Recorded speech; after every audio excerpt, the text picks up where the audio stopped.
The sound of the front door slamming shut behind me didn't quite register at first. I stood on the porch of what had been my home for the past 7 years, clutching a hastily packed overnight bag, my ears ringing with the echo of Daniel's final words. "It's over, Amelia. I want you gone by tomorrow. Rebecca is moving in." Rebecca. His assistant. The woman he'd sworn was just a colleague when I first voiced my suspicions 6 months ago. My name is Amelia Foster, and at 36 years old, I found myself suddenly homeless, standing in the chilly autumn air as evening descended over our quiet suburban neighborhood. The irony wasn't lost on me. Just that morning, I'd been planning our anniversary dinner, wondering if this might be the year Daniel would finally agree to start the family I'd been longing for. Now I was watching through the window as he poured himself a celebratory scotch, phone pressed to his ear, no doubt informing his mistress that the coast was clear. I should have screamed. Should have pounded on the door and demanded justice. Instead, I straightened my spine, adjusted the strap of my bag, and walked to my car with as much dignity as I could muster. Only when I was safely inside with the doors locked did I allow myself to break. Tears blurred my vision as I fumbled with the keys, my wedding ring catching the last rays of sunlight filtering through the trees. 7 years of marriage erased in a 5-minute conversation. My phone buzzed. Cassandra, my closest friend since college. "Amelia? What's wrong? You sound terrible." He kicked me out, I managed between sobs. "Daniel is leaving me for Rebecca. He wants me gone by tomorrow." "That bastard," Cassandra hissed. "Come over. Now. You're staying with me tonight." I pulled into Cassandra's driveway 30 minutes later, my eyes swollen and throat raw. She was waiting at the door, arms already open to envelop me in a fierce hug that smelled of vanilla and security. "I've opened wine," she said, guiding me inside. "And I've got ice cream. We'll figure this out." I sank onto her couch, the familiar comfort of her home a stark contrast to the chaos in my head. "I can't believe this is happening," I whispered. 7 years, Cass. 7 years and he throws it all away for her. Cassandra handed me a generous glass of Merlot, her expression a mix of fury and concern. "Did you have any idea? I mean, I know you suspected something, but..." "I thought we were getting better," I admitted, taking a long sip. "He's been more attentive lately. I thought maybe couples counseling was working." "God, I'm such a fool." "You're not a fool," Cassandra said firmly. "He's the fool. And an asshole. A cheating, lying asshole." Despite everything, a bitter laugh escaped me. "The worst part? He expects me to just disappear. Like I'm some disposable part of his life he can replace when something newer comes along." "What are you going to do?" I stared into my wine glass, watching the crimson liquid catch the light. "I don't know," I admitted. "Get a lawyer, I guess. Figure out the divorce. Find a new place to live." Cassandra's eyes narrowed thoughtfully. "The house," she said suddenly. "Amelia, didn't your grandmother leave you that house? Before you and Daniel even met?" The realization hit me like a freight train. "Oh my God," I breathed, sitting up straighter. "You're right. The house is mine. Legally, it's still in my name." I remembered my grandmother's insistence when Daniel and I got engaged. "Keep the house in your name, Amelia," she'd said, her voice firm despite her failing health. "Men come and go, but property is forever." I'd laughed it off then, thinking her old-fashioned and slightly paranoid. Daniel had been annoyed, he'd wanted to be added to the deed after the wedding, but I'd promised my grandmother, and by the time she passed away, Daniel had seemingly forgotten about it. He has no right to kick you out, Cassandra said, a slow smile spreading across her face. Legally, he's the one who should be packing his bags. My mind raced, cataloging the years of gaslighting and manipulation. How Daniel had gradually isolated me from friends, controlled our finances, made me doubt my own worth. How I'd given up my promising marketing career to support his, because he convinced me that's what a devoted wife would do. Something shifted inside me. A hardness forming where there had only been hurt. I need to call Thomas, I said, already reaching for my phone. Your cousin the lawyer? Cassandra asked. Good idea. Thomas answered on the third ring, his voice immediately concerned. Amelia? Everything okay? It's pretty late. I need your help, Tom, I said, my voice steadier than I expected. Daniel's throwing me out of my own house for his mistress, and I want to know exactly what my rights are. There was a brief pause before Thomas responded, his tone shifting from personal to professional. Tell me everything. An hour later, armed with Thomas's legal advice and Cassandra's unwavering support, I had the beginnings of a plan. Not just to reclaim my house, but to reclaim my life. Get some sleep, Cassandra urged as she made up the guest bed. Tomorrow's going to be a big day. I nodded, exhaustion suddenly overwhelming me. But as I slipped under the covers, I realized the crushing pain in my chest had transformed into something else entirely. Determination. Daniel had no idea what was coming. Morning arrived with harsh sunlight and the persistent chirp of my phone. Daniel. 5 missed calls and a string of increasingly angry texts. Where are you? I need you to come get your things. Rebecca is moving in today. I need you here by 10 to clear out your closet. Answer your damn phone, Amelia, this is childish. I silenced the ringer and slid out of bed, a strange calm settling over me. Following Thomas's advice, I had scheduled an emergency appointment with a divorce attorney for 9 a.m. Caroline Wu was supposedly the best in the city, ruthless, efficient, and with a particular knack for handling unfaithful spouses. Cassandra was already in the kitchen, coffee brewing. Sleep okay? She asked, sliding a steaming mug across the counter. Better than expected, I admitted. Any chance I could borrow some clothes? All I have is what I was wearing yesterday. Already laid some out for you. And I called in sick to work. I'm all yours today. I blinked back tears at her kindness. You don't have to. Don't even start, she interrupted. You were there for me through my divorce from hell. I'm not letting you do this alone. An hour later, we sat in Caroline Wu's sleek downtown office. The lawyer was a petite woman with sharp eyes and an even sharper mind, absorbing every detail of my situation with calculating efficiency. So the house is solely in your name, she confirmed, making notes. And you have documentation proving it was inherited from your grandmother? I nodded. The deed is in my lockbox at United Bank. Perfect. Caroline's smile was predatory. And your husband is currently trying to forcibly evict you to move in his mistress? Yes. He expects me to clear out my things today. Caroline's pen stilled.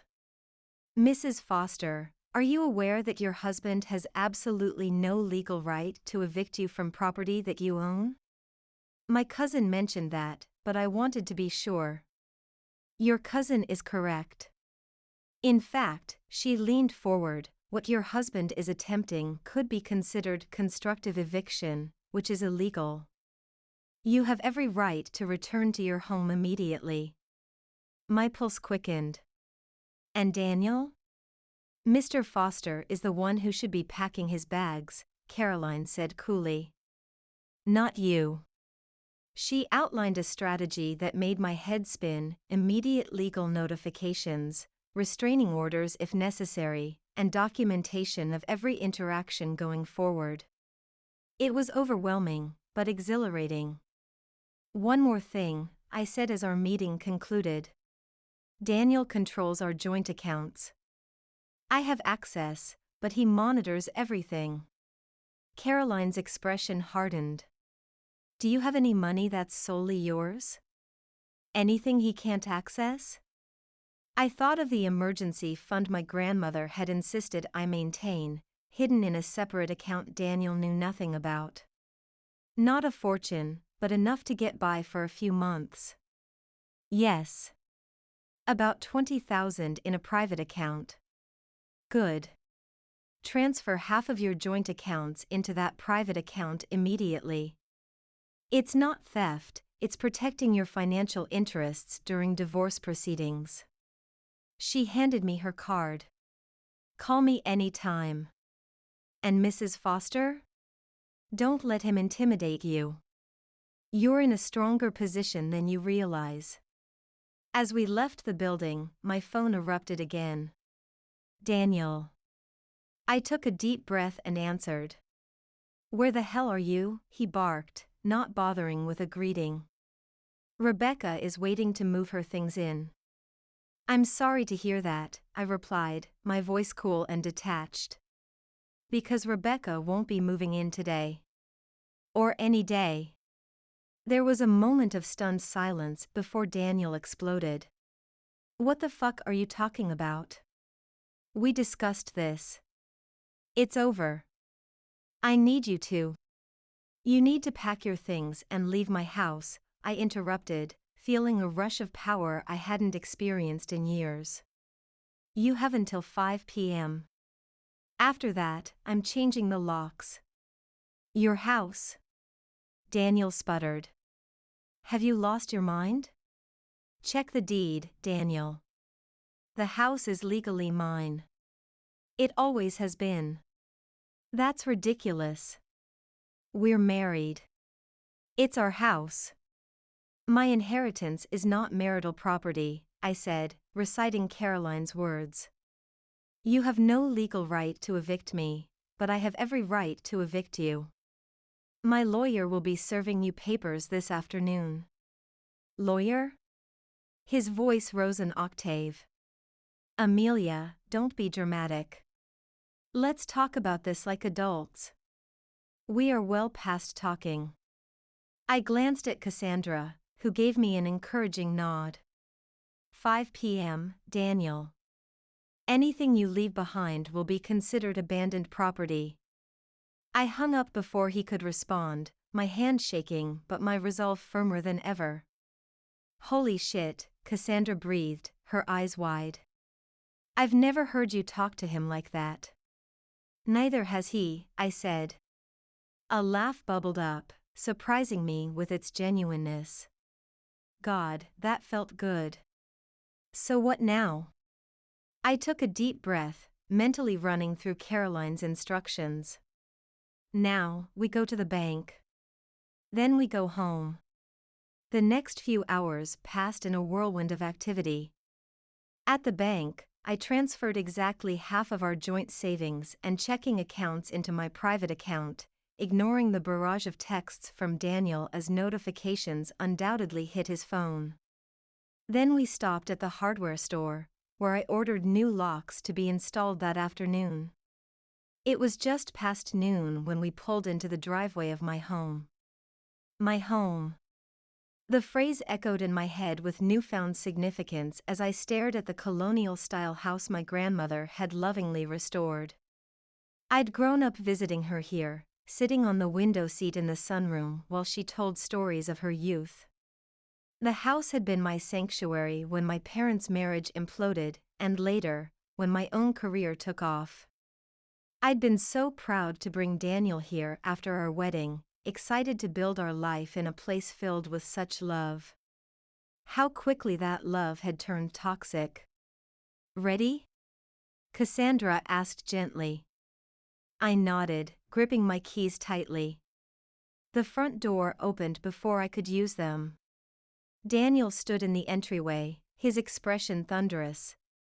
What the hell do you think you're doing? He demanded.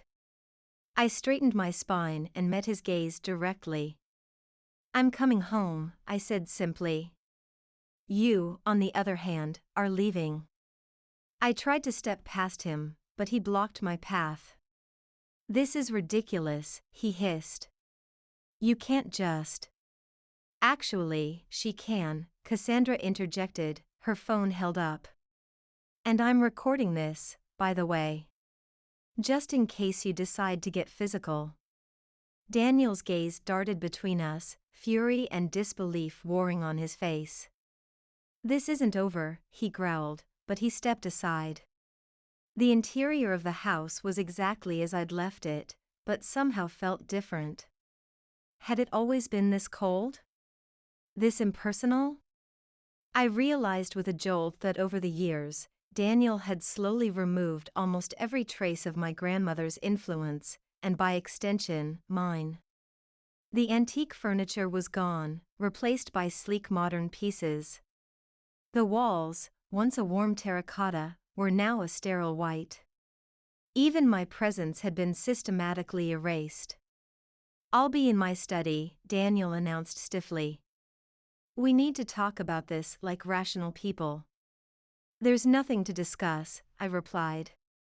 You've made your choice. Now it's time to face the consequences. He stormed off, and I heard his office door slam moments later. You okay? Cassandra asked. I nodded, surveying what had once been my domain. Let's check upstairs. The master bedroom told its own story of betrayal. Women's clothing I didn't recognize hung in my closet. Cosmetics that weren't mine cluttered the bathroom counter. That son of a bitch, Cassandra muttered. He already moved her in. A wave of nausea hit me. Not from the betrayal, I'd processed that, but from the sheer audacity. Daniel hadn't just been planning to replace me, he'd already begun. The sound of voices drifted up from downstairs. Daniel wasn't alone. He called her, I said, a coldness settling in my chest. Good, Cassandra replied with surprising vehemence. Let's go introduce ourselves. Rebecca Allen was exactly what I expected, young, beautiful, and looking thoroughly out of place in my kitchen. She froze mid-sentence when I entered, her eyes widening. You must be Rebecca, I said calmly. I'd say it's nice to meet you, but under the circumstances. Amelia, don't, Daniel warned. I turned to him, amazed at how small he suddenly seemed. Had he always been this pathetic, or was I just now seeing him clearly?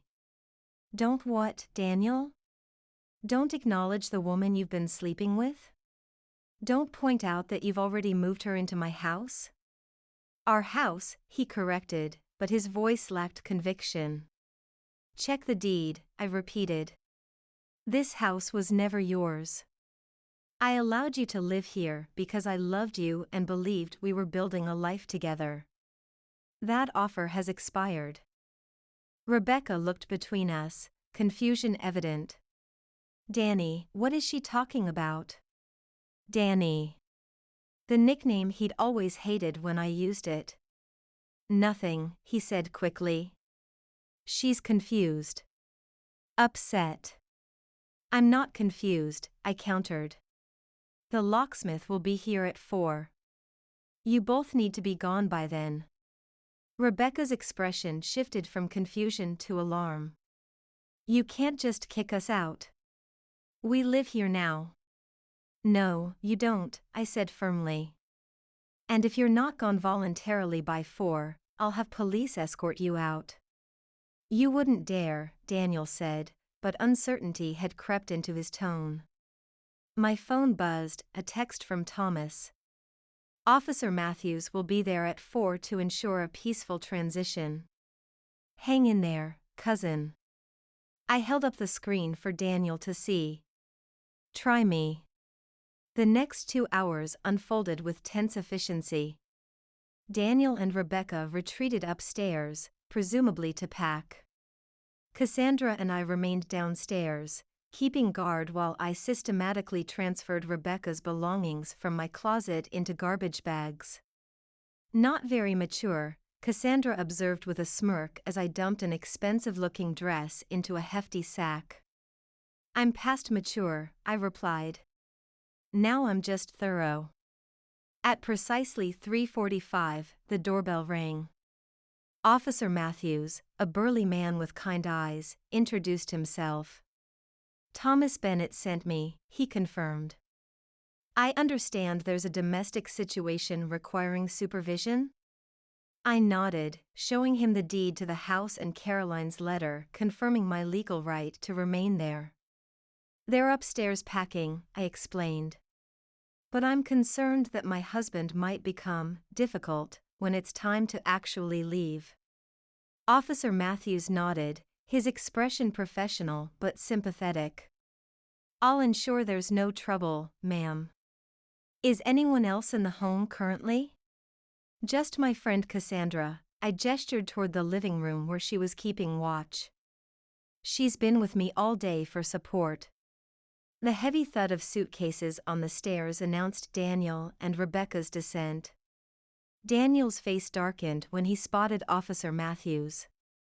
Is this really necessary? He demanded, glaring at me. Involving the police? You're being hysterical. I'm being cautious, I corrected. And given your behavior, entirely justified. Rebecca hung back, her earlier bravado replaced by a nervous uncertainty as she clutched an overstuffed designer handbag. I almost felt sorry for her. Almost. Mr. Foster, Officer Matthews stepped forward. I understand this is a difficult situation, but I'm here to ensure a smooth transition. Mrs. Foster has provided documentation proving her sole ownership of this property, and she has requested that you vacate the premises. This is ridiculous, Daniel sputtered. We've been married for 7 years. This is my home too. Not according to legal documentation, Officer Matthews replied evenly. Now, do you need assistance carrying your belongings to your vehicle, or can you manage on your own? The realization that this was actually happening seemed to hit Daniel all at once. His face flushed with anger, then drained of color. You can't do this, he said, but he was speaking to me now, his voice softer. Almost pleading. Amelia, be reasonable. We can work something out. Like you worked something out with Rebecca? I asked quietly. Behind my back? In my bed? His gaze dropped. At least he had the grace to look ashamed. Let's go, Danny, Rebecca tugged at his arm. This isn't worth it. I wasn't worth it, is what she meant. The knowledge should have stung, but instead, it felt like confirmation of what I'd suspected for months. In Daniel's eyes, and by extension, in Rebecca's, I was disposable. Replaceable. Not anymore. The locksmith will be here any minute, I said. You should leave now. Under Officer Matthews' watchful eye, Daniel and Rebecca loaded their suitcases into Daniel's BMW. The car that I had helped pay for with my inheritance after his was totaled last year, I realized with fresh irritation. Another item for Caroline's list. As Daniel slid into the driver's seat, he rolled down the window. This isn't over, Amelia, he warned. You're making a huge mistake. No, I replied steadily. I made my mistake 7 years ago. I'm correcting it now. I watched them drive away, a curious lightness spreading through my chest.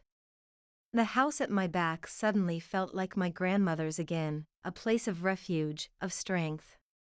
You did it, Cassandra said softly, appearing at my side. You actually did it. I turned to her with a genuine smile. I did, didn't I?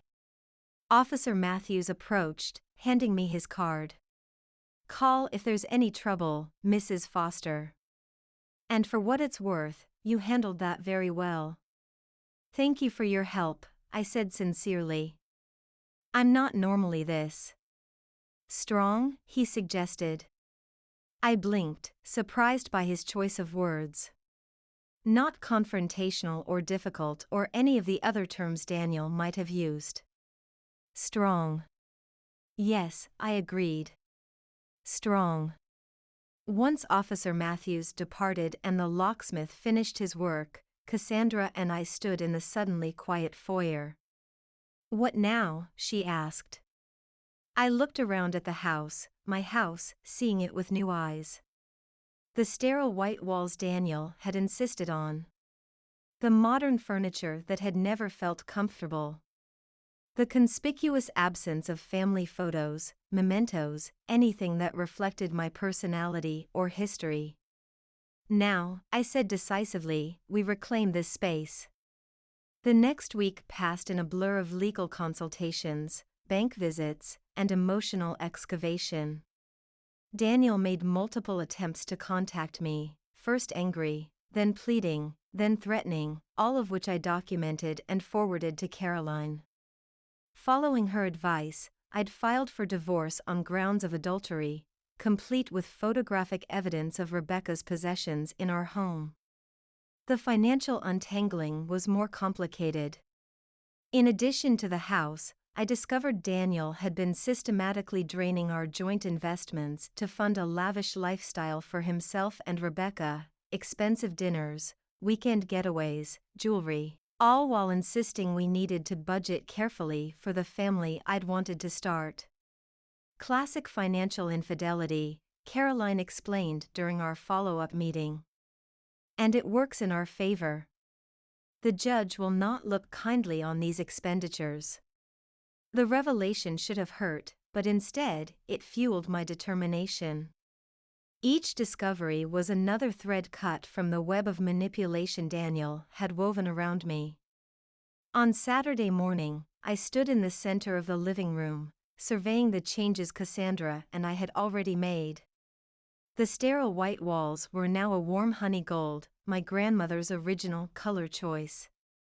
We'd hauled Daniel's uncomfortable modern sofa to the curb and retrieved my grandmother's antique settee from storage. It feels like home again, I murmured, running my hand along the familiar carved wood. It's getting there, Cassandra agreed. Though I still think we should burn his remaining clothes in a ceremonial bonfire. I laughed, the sound echoing in the space that was starting to feel more like mine again. Tempting, but Caroline would not approve. My phone vibrated with an incoming text. Thomas. Heads up. Daniel just called asking about the deed. He's on the warpath. I showed the message to Cassandra, a knot forming in my stomach. Do you think he'd try something? With the new locks? And the security system we installed? He'd be an idiot. He is an idiot, I pointed out. An angry, entitled idiot who just lost his comfortable living arrangement. Cassandra frowned. Maybe I should stay tonight. No, I'll be fine, I assured her, though uncertainty niggled at me. The alarm system is state-of-the-art, and Officer Matthews said to call immediately if there's any trouble. If you're sure. I'm sure, I said with more confidence than I felt. Besides, I need to get used to being here alone. After Cassandra left, I threw myself into reorganizing the kitchen, purging it of Daniel's expensive gadgets that I'd never used and restoring my grandmother's well-loved cast-iron cookware to its rightful place. It was nearly dusk when the doorbell rang, startling me from my task. The security camera showed a delivery man holding a large bouquet of flowers. I hesitated, suspicion immediately flaring. Delivery for Amelia Foster, the man called through the door. Against my better judgment, I cracked the door open, chain still in place. "That's me, but I didn't order any flowers." "They're paid for," he said, consulting his clipboard. "From Daniel Foster. There's a card." I sighed. Of course. Daniel's typical pattern: screw up massively, then try to smooth it over with grand gestures rather than genuine apologies. "You can leave them on the porch," I said. "Thank you." Once the delivery man was gone, I cautiously retrieved the bouquet, an ostentatious arrangement of 24 red roses that must have cost a fortune. The card was handwritten in Daniel's familiar scrawl. "Amelia. I'm so sorry about everything. I made a terrible mistake. Please call me so we can talk. This isn't how our story should end. Daniel." I stared at the message, waiting for the wave of emotion, longing, pain, something that such a gesture would have triggered just a week ago. Instead, I felt nothing. No, not nothing. Irritation. The flowers ended up in the trash bin, the card ripped to shreds. I was just settling in for the evening when my phone lit up with Daniel's number. Ignoring it, I curled deeper into my grandmother's reading chair, wrapped in the quilt she had made for my 16th birthday. The house creaked and settled around me, familiar sounds that had comforted me throughout my life. Until the persistent knocking started. At first, it was just a soft tap at the front door. Then another. Then a more insistent rhythm. "Amelia, I know you're in there. Please, just talk to me." Daniel's voice, slightly slurred. Great. He'd been drinking. I remained silent, my heart hammering in my chest. I saw the flowers in the trash. Real mature, Amelia. More knocking, harder now. "Open the damn door. This is still my house too." I crept to the security panel and pressed the intercom button. "Go away, Daniel. You're drunk and you're trespassing." "Trespassing? On my own property? That's rich." He laughed bitterly. "You think you've won, don't you? You think you can just throw me out and move on like I never existed?" "You need to leave," I said firmly. "Now. Or I'm calling the police." "Go ahead. Call them. I'll tell them how you stole my house. How you tricked me." I reached for my phone, already dialing 911, when a crash shattered the silence. Glass breaking. The bay window in the living room. "I paid for these goddamn windows," Daniel shouted, his voice now inside the house. "I paid for everything in this place." Terror froze me in place. The alarm blared, but Daniel kept shouting. "You ungrateful bitch. After everything I've done for you." I backed into the kitchen, frantically searching for a weapon, anything to defend myself. Daniel appeared in the doorway, wild-eyed and disheveled, a far cry from his usual polished appearance. "There you are," he slurred. "The woman of the house. My wife. Who threw me out like garbage." "Daniel, you need to leave," I said, surprising myself with how steady my voice remained. "The police are on their way." "Let them come," he roared. "Let them see how you've robbed me. This is my house." "No, it's not," I said, gripping the counter behind me. "It never was. You just convinced yourself it was, like you convinced yourself that I would never stand up to you." His expression darkened. "Is that what this is about? You proving something? Teaching me a lesson?" "This is about me reclaiming what's mine," I said. "My home. My life. My future." He took a step forward, and I tensed, ready to run. But the flash of police lights through the window stopped him cold.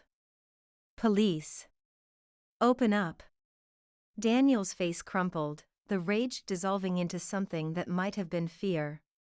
Amelia, please, he whispered. Don't do this. They'll arrest me. For a fraction of a second, I felt a flicker of the old instinct, to protect him, to smooth things over, to be the peacemaker. But it vanished as quickly as it came. You did this, I said quietly. Not me. The police entered through the broken window, Officers Matthews among them. Daniel didn't resist as they handcuffed him, his eyes fixed on me with a mixture of disbelief and dawning realization. Domestic disturbance, breaking and entering, destruction of property, Officer Matthews recited as his partner escorted Daniel to the patrol car. You'll likely be able to get a restraining order after this, Mrs. Foster. I nodded numbly, the adrenaline beginning to ebb. Are you all right? Officer Matthews asked gently. Do you have someone who can stay with you tonight? I'll call my friend, I assured him. She's just a few minutes away. After giving my statement and watching the police car drive away with Daniel in the back seat, I stood in my broken living room, glass crunching beneath my feet. The house felt violated all over again, but differently this time. Not by Daniel's presence, but by his desperate attempt to reclaim control. I pulled out my phone and called Cassandra. He broke in, I said simply. Through the bay window. Oh my God. Are you okay? Did he hurt you? No, I'm fine. The police came in time. He's been arrested. I'll be right there, she said. Don't move. Sitting amidst the destruction, I felt a strange calm descend. Daniel's outburst had clarified something I'd been struggling to articulate, even to myself. All these years, I'd been living in fear, not necessarily of physical violence, but of emotional punishment. Of disappointment. Of loss. I had contorted myself to fit his expectations, sacrificed my dreams to support his, all while believing I was being a good partner. But a true partnership doesn't require such sacrifice. It doesn't demand erasure. By the time Cassandra arrived, I had swept up most of the glass and made a temporary patch for the window with cardboard and duct tape. Jesus, Amelia, she breathed, surveying the damage. He completely lost it. He did, I agreed. And now everyone knows exactly who he is.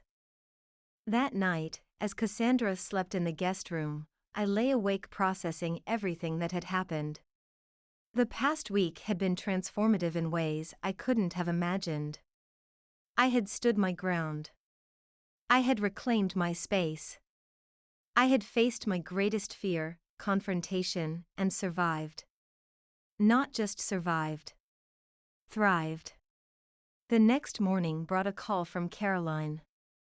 I heard about last night, she said without preamble. Are you all right? Surprisingly, yes, I replied. Better than I expected, actually. Good.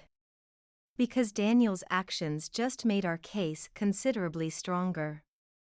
Breaking into your home after being legally removed? That judge is going to have a field day. After hanging up, I found Cassandra already in the kitchen making coffee. I've been thinking, she said, passing me a steaming mug. What if we throw a housewarming party? I blinked, confused. A what?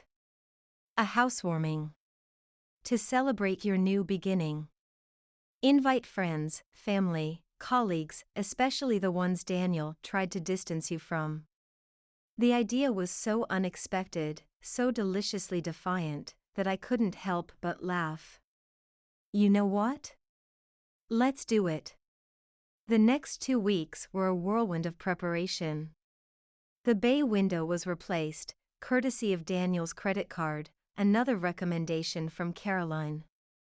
I took a leave of absence from my part-time job to focus on the divorce proceedings and began exploring possibilities for reviving my marketing career. To my surprise, many of my old colleagues were eager to reconnect. Several offered freelance opportunities that I could manage from home. A former client reached out about a potential full-time position. Doors were opening everywhere I looked. Daniel, meanwhile, had been released on bail with strict orders to stay away from the house and from me. According to Thomas, he was staying with a friend and had been suspended from his job pending investigation into potential financial improprieties there as well. Rebecca had apparently vanished from the picture entirely.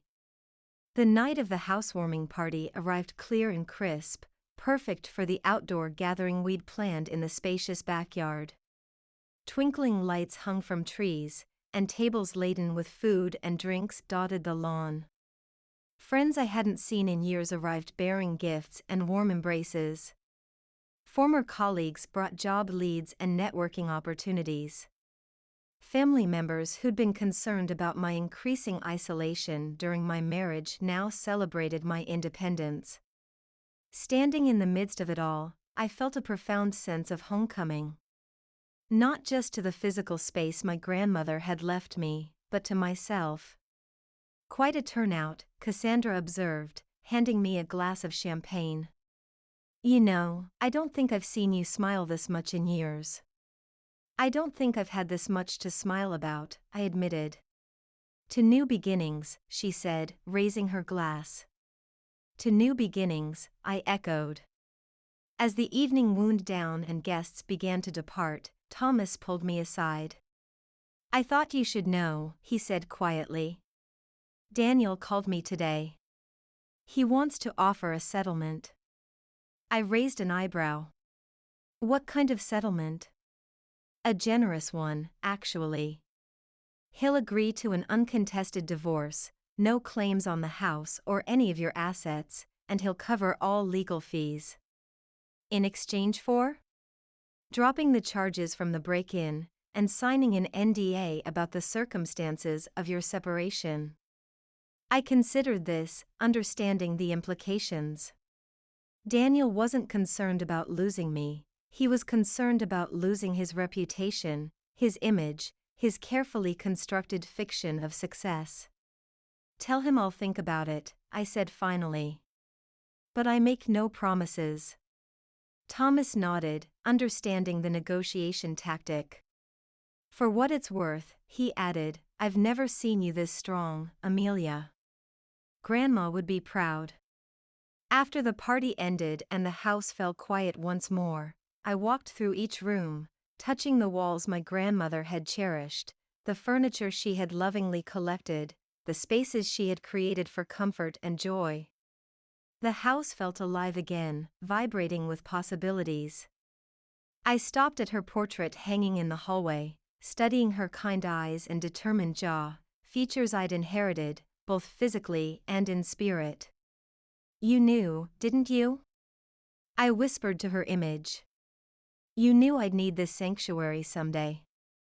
3 months later, I signed the final divorce papers. Daniel had indeed agreed to all my terms, desperate to avoid the public humiliation of a contested divorce with his breaking and entering charges looming over him. I'd gotten everything, the house, my freedom, and my dignity. Rebecca, as I later learned, had moved on to another married executive within weeks of their hasty departure. Daniel's careful life had unraveled spectacularly, while mine was flourishing in unexpected ways. My marketing career had reignited with a fervor that surprised even me. I was consulting for 3 major clients, commanding fees that reflected my true worth. The master bathroom that Daniel had always controlled was now in the midst of a renovation to my exact specifications, a luxurious shower, a clawfoot tub, and the heated floors I'd always wanted. No regrets? Cassandra asked one evening as we sat on the porch swing, watching the sunset paint the sky in brilliant hues of pink and gold. I considered the question carefully, sipping my wine. Only that I didn't stand up for myself sooner, I admitted.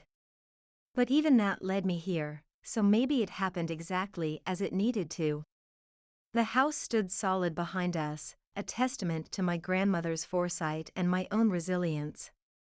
In trying to cast me out, Daniel had inadvertently set me free. And in this freedom, I had finally come home, not just to the house, but to myself.